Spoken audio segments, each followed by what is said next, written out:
So Weston tends to have a reputation for being like a ghetto community, and so we held a walking tour in Weston.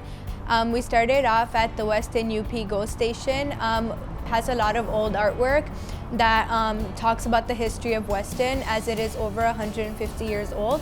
So another thing that Weston tries to do to get rid of their stigma is adding a lot of color and artwork to their community. The plaza near Weston CI, the high school. So they also have a place called Weston Artscapes, where around there's a lot of artwork on the outside. Then we took it to the MPP's office, Faisal Hassan.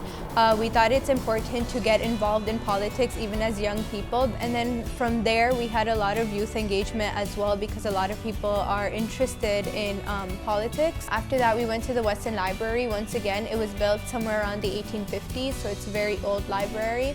We also spoke to a member of the Conservative Party in the York South-Weston riding named Jasveen Rattan. We had a good interactive conversation with her. Students were very involved. We met with a member from the NDP party in the York South-Weston riding, and we realized that we share common goals with him about youth support and bringing up youth and youth engagement within our community. Then we also went to the Mount Dennis Hub. They have different camps for kids over the summer. From there we took it to the Weston King Neighbourhood Centre. It's a drop-in center for those in need. They provide you with food, shelter, and so for that we realized that we should start up a program called V.O.I.C.E. to be able to get youth in our community to go out in their own community and help out people, help out organizations in need, so that they're not volunteering just for hours, but they're volunteering for an experience and something that interests them.